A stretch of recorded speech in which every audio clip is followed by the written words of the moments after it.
Bonjour à tous et bonjour à toutes, c'est l'étudiant CAO et dans cette série de vidéos je vous propose de découvrir les outils de modélisation 3D avec le logiciel Revit.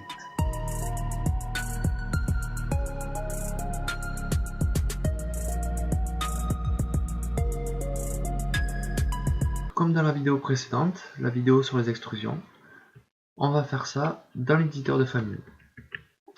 Donc je clique sur le bouton nouveau dans la rubrique famille, je tape la lettre M au clavier et je viens sélectionner le gabarit modèle générique métrique.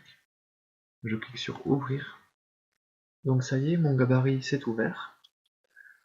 Je vais commencer par déployer mes vues dans l'arborescence. Donc la vue de faux plafond, ceux qui regardent vers le haut, j'en ai pas besoin. C'est pour ça que je déploie pas ce dossier à chaque fois. J'aurai besoin de la vue en plan, de la vue 3D et des vues d'élévation. Par défaut, je suis dans la vue en plan. Je regarde vers le bas, je vois deux plans de référence. Donc je vais commencer par placer mon curseur sur l'outil et je vais regarder la petite info bleue. Donc créer une forme 3D par extrusion d'un profil 2D le long d'une trajectoire. Esquisser une trajectoire et un profil pour créer l'extrusion par chemin. Ok. Donc là je suis dans la vue en plan par défaut niveau de ref et je vais activer cette fonction. Un onglet contextuel apparaît. Je peux définir un plan de construction, afficher le plan de construction, faire un plan de référence, active la visionneuse du plan de construction, je peux esquisser une trajectoire, sélectionner la trajectoire, on verra ça tout à l'heure, et ici pour l'instant les boutons sont grisés, je n'ai accès à rien. Comme je n'ai aucun objet pour sélectionner des arêtes, pour faire une trajectoire, je vais esquisser moi-même la trajectoire.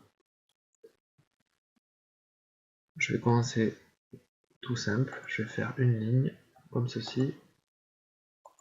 On va commencer facile avec une ligne. Voilà, par exemple. Donc lorsque j'ai posé ma première ligne ici, j'ai un petit plan de référence qui est apparu. Si je le sélectionne, effectivement dans les propriétés, je vois bien que c'est un plan de référence. C'est sur ce plan de référence que je vais réaliser mon profil 2D. Et ce profil va courir le long de cette trajectoire. Voilà le but en fait de l'extrusion par chemin. Une fois qu'on a terminé notre trajectoire, on peut valider.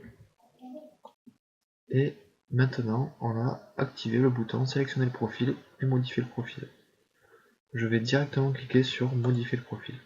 Revit me propose de changer de vue, puisqu'il faut être en face de ce plan de référence. Et les seules vues qui sont en face de ce plan de référence, c'est soit la vue de droite, soit la vue de gauche. Je pourrais le faire dans la vue 3D, mais pour ceux qui débutent, je vous conseille de bien vous placer en face. J'active la vue de droite, par exemple, et je vais réaliser mon profil. Un simple rectangle pour l'instant. Ce rectangle il est peut-être un peu grand, je vais le mettre à 200 ici, et 100 ici. Vous avez remarqué que le plan de construction de ma trajectoire ici, c'est le niveau de ref, c'est la vue dans laquelle j'ai activé la fonction. Et effectivement, on voit bien que mon extrusion par chemin est calée sur mon niveau de ref. Je valide mon profil. Je n'ai toujours pas terminé mon extrusion par chemin. Je vais activer la vue 3D. Et donc ici, on se rend mieux compte de ce que ça va faire. Donc on a ici une trajectoire. Et le profil qu'on a réalisé va courir le long de cette trajectoire. Je valide. Voilà. On va se mettre en ombré. J'appuie sur modifier pour quitter la sélection. Et donc voilà le résultat. Pour modifier une extrusion par chemin, il faut la sélectionner pour faire apparaître le bouton modifier l'extrusion par chemin dans le ruban. Et là, pour modifier ma trajectoire, par exemple, je vais cliquer sur le bouton esquisser la trajectoire. Je vais rester dans la vue 3D. Donc ici, on voit bien le plan de référence. Qu'est-ce qui se passe si je supprime cette ligne? Eh bien, c'est la deuxième ligne qui prend le relais. Ici, je vais par exemple mettre un arc de congé et je vais en rajouter un ici. Je valide. Si je souhaite modifier mon profil, vous voyez cette fois-ci que le bouton modifier le profil n'est pas accessible. Pour l'activer, avant, je vais cliquer sur sélectionner le profil. Et maintenant, je clique sur modifier le profil. Donc là je suis dans la vue 3D. La vue qui est en face de ce plan de référence, ce coup-ci c'est la vue avant. Je vais activer ma vue avant.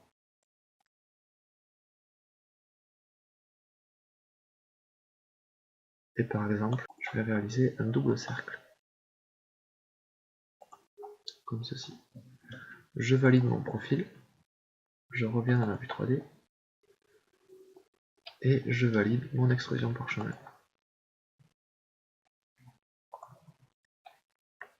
Donc voilà le résultat. N'oubliez pas qu'un cercle dans un cercle ça perce. Deux profils 2D en fait, l'un dans l'autre ça fait un trou. Allez, je vais supprimer cette extrusion parchemin. Je vais me placer dans la vue au niveau de ref, la vue en plan. Et je vais réaliser une extrusion, toute simple.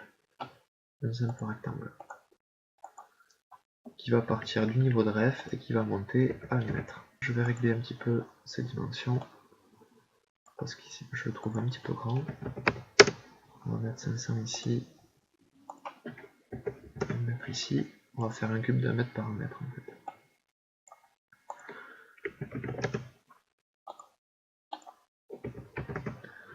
Voilà, je valide. Je me mets en vue 3D directement et je vais activer la fonction extrusion parchemin. Et donc là, comme j'ai un objet, je vais venir sélectionner la trajectoire. Donc là, on me propose de choisir des bords 3D. Donc je clique des arêtes. Pareil, dès la première ligne, Revit place un plan de référence.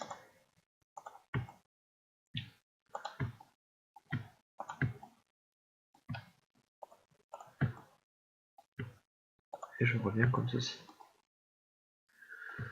Je termine ma trajectoire. Vous voyez que le bouton modifier le profil ou charger un profil sont grisés, sont en demi-teinte. Pour y accéder, je vais cliquer sur sélectionner le profil. Et maintenant, je vais venir charger un profil. Par défaut, lors de l'installation de Revit, vous avez un dossier métrique librairie contenant un dossier profil. On a des profils en relief, par exemple une corniche, comme ceci. Je valide. Donc là, j'ai simplement chargé dans le projet le profil. Pour le sélectionner, je vais venir passer ici. Et je le sélectionne. Revit me l'affiche ici. Donc pour être plus précis, je vais me mettre dans la vue qui est en face du plan de référence, la vue avant. Je zoome un petit peu. Et je vais venir appliquer des réglages. Donc déjà, je vais mesurer ici la hauteur. Et je vais le décaler verticalement de moins 33. Et je vais cliquer sur profil inversé.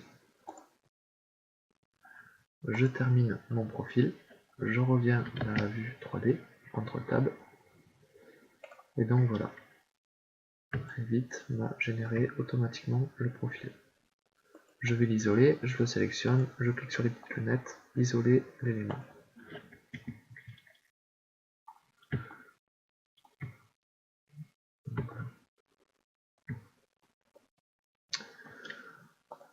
Restaurer les masquages, je sélectionne mon extrusion parchemin, modifier l'extrusion parchemin. Le bouton modifier le profil est en demi-teinte, je clique sur sélectionner le profil, je sélectionne ma corniche, et ici je vais venir remettre mon profil comme il était en fait vers l'intérieur, et je valide. Cette forme pleine ici est sélectionnée, et dans les propriétés, je vais lui demander à ce qu'elle devienne un vide. Comme on a vu pour l'extrusion. Je valide. Donc j'ai bien un vide maintenant. Et donc je peux couper la géométrie. Je peux couper ce vide de ce plane. Et donc là on a l'effet inverse de tout à l'heure.